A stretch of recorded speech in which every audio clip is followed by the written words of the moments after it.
Sarah grew up in Boise, Idaho, third generation. Her grandparents built a life there, her parents raised her there, and she wanted to do the same. She's a physical therapist making $73,000 a year. Good money, right? Last month, she tried to buy her first home, found a 3-bedroom house listed at $420,000. Not cheap, but she'd been saving for 6 years. She had $50,000 for a down payment. She was red. Then, someone from the Bay Area showed up, paid $485,000 cash, $65,000 over asking, no inspection, closed in 8 days. Sarah didn't stand a chance. That happened to her 11 times in 4 months. 11 times she lost a home to someone from California paying cash like it was monopoly money. And Sarah's not alone. Across 8 states in America, the exact same story is playing out thousands of times. California buyers with California money are flooding in, and they're destroying housing markets faster than anyone predicted. If you've ever lost a home to an out-of-state cash buyer, drop your state in the comments right now. I want to see how widespread this really is. Just your state, one word, go. This isn't about hating Californians. This is about what happens when people with tech salaries move to places where the median income is half what they made. Let's break down the 8 states getting hit the hardest. Number 1, Idaho, and it's not even close. Between 2018 and 2023, over 180,000 people moved to Idaho. Guess where most of them came from? California. Nearly 60,000 Californians relocated to Idaho in just 5 years.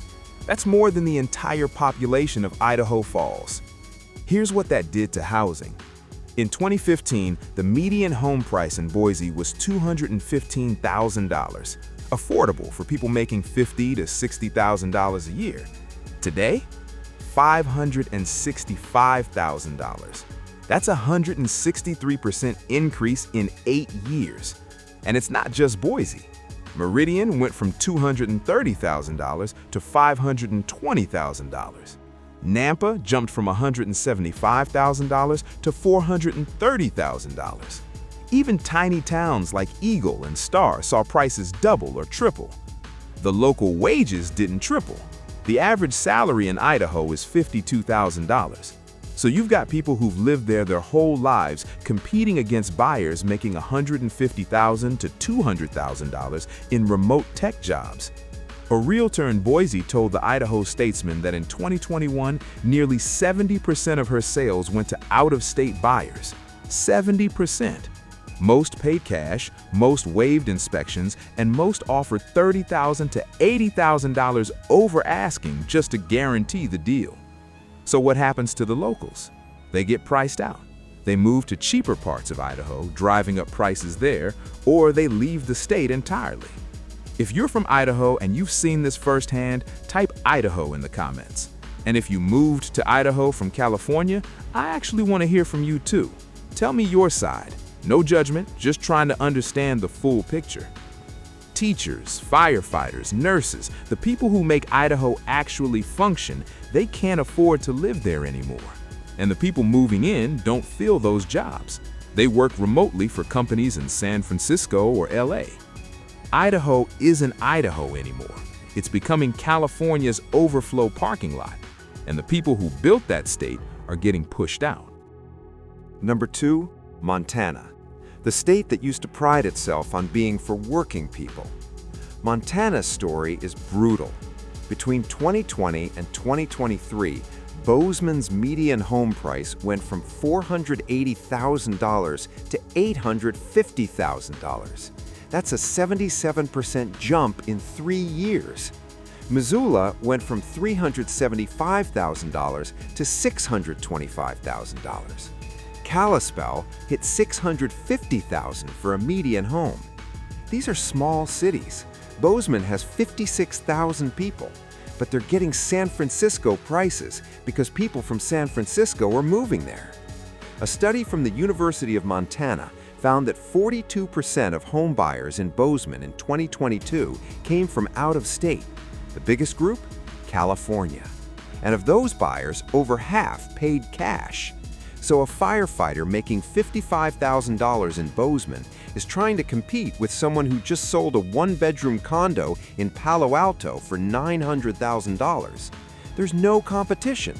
The local loses every single time. And it's not just homes. Rent exploded too. A two-bedroom apartment in Bozeman that cost $1,200 in 2019 now runs $2,600. Same apartment, same building, just new ownership that knows they can charge whatever they want because demand is insane. People who grew up in Montana, who wanted to raise their kids there, they're leaving, not because they want to, because they have no choice. Here's what I want to know. If you live in Montana, are you still able to afford it, or are you thinking about leaving? Drop a comment and tell me where you'd go if you had to leave. I'm genuinely curious where people are considering.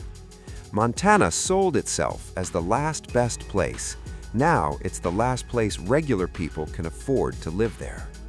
Number 3, Texas. Specifically Austin, but it's spreading fast.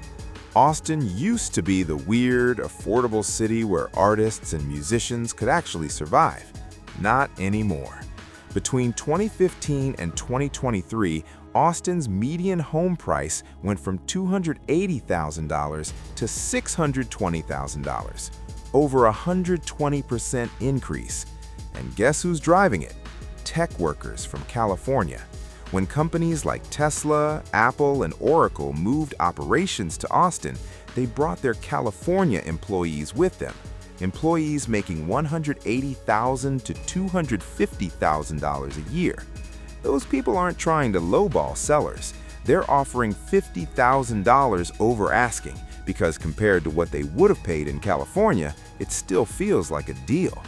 So locals who thought $300,000 was expensive suddenly can't even get in the door at $500,000.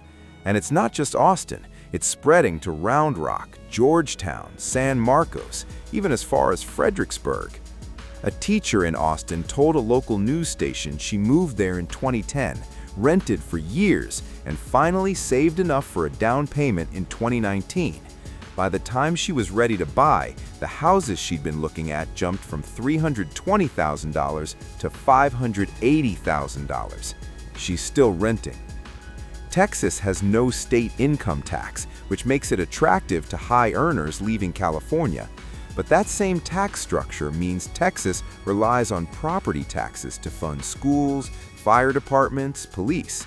And when home values explode, property taxes explode too.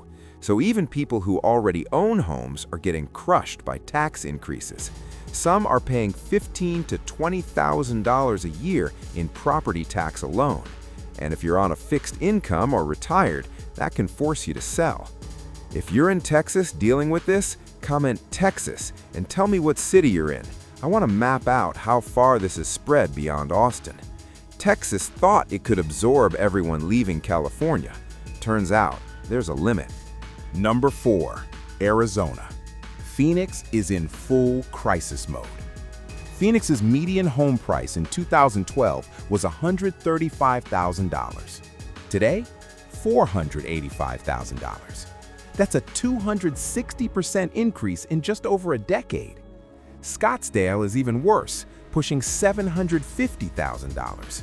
Tempe hit $520,000. Mesa's at $450,000. And it's the same story. California buyers with cash offers destroying the market for locals. Here's a stat that'll blow your mind. In 2022, 38% of Arizona home sales went to out-of-state buyers.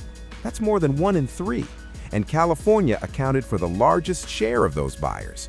So you've got retirees who moved to Arizona 20 years ago watching their property values skyrocket, which sounds great until you realize their property taxes went up so much they can't afford to stay. And younger people trying to start families? Forget it. A couple making $90,000 combined in Phoenix can't compete with someone from San Diego paying $500,000 cash. Arizona was supposed to be affordable. It was the place you moved when California got too expensive. Now, Arizona is becoming unaffordable for the same reason: California money flooding in. Quick question for anyone watching from Arizona. Are you still able to live there comfortably, or are you feeling the squeeze? Drop your city and let me know if you're thinking about leaving. The Phoenix metro area added over 150,000 people between 2020 and 2023, most of them from California. And they didn't just bring money, they brought the same cost of living problems that made them leave in the first place. Number 5, Nevada. Both Reno and Las Vegas got hammered. Reno might be the saddest story on this list. It's only 3.5 hours from the Bay Area, which made it the perfect escape for people working remote California jobs who want a cheaper living. In 2015, Reno's median home price was $260,000. By 2023, it hit $580,000, a 123% increase. But salaries in Reno didn't double. The median household income there is $68,000. So locals are completely priced out. Las Vegas saw the same thing. Median home price jumped from $220,000 in 2015 to $450,000 in 2023. And it's not just homes. Rent in Vegas went from $1,100 for a 2-bedroom to $2,200 in just 8 years. Service workers, dealers, hospitality staff, the people who make Vegas actually run, they can't afford to live near the Strip anymore. They're commuting 45 minutes from cheaper areas or leaving altogether. And here's the part that makes this worse. Nevada has no state income tax, just like Texas. So high earners from California are moving there specifically for the tax break while taking their California salaries with them. That means a software engineer making $200,000 in San Francisco can move to Reno, keep the same job and salary, pays 0 state income tax, and outbid every local buyer without blinking. If you're in Nevada and you've seen this destroy your community, tell me about it in the comments. What neighborhood did you lose? What changed? I'll read every single one. Nevada is learning the hard way that you can't absorb unlimited California migration without consequences. So let's be clear about what happened here. This isn't about hating people from California. Most of them are just trying to find affordable housing too. They're leaving California because they couldn't afford it anymore. The problem is, they're bringing California-level money to states where the local economy can't support it. When someone making $200,000 moves to Boise and buys a house, they reset the market for everyone. That house is now the new comp for every other house in the neighborhood, and locals making $50,000 can't keep up. So, what's the solution?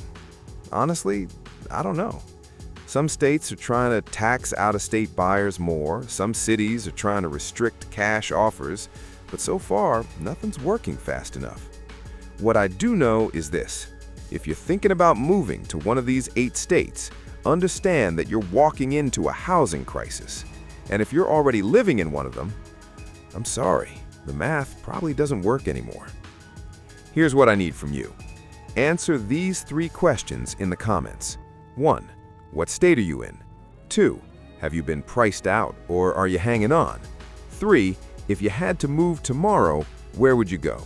Answer all 3. I'm reading every single comment. And if this video helped you understand what's actually happening in these states, hit that like button, share this with someone who's thinking about moving. They need to see the reality before they make that decision. Subscribe if you want more videos like this, because I'm not stopping here. This is happening in more than just 8 states, and somebody needs to talk about it. Sarah, the physical therapist from the beginning, she finally gave up. She moved to Spokane, Washington, thinking it would be cheaper. Then she realized Spokane is dealing with the exact same problem. There's nowhere left to run, and until something changes, the middle class is just going to keep getting pushed farther and farther out. Thanks for watching. Now go flood those comments. I want to hear your story.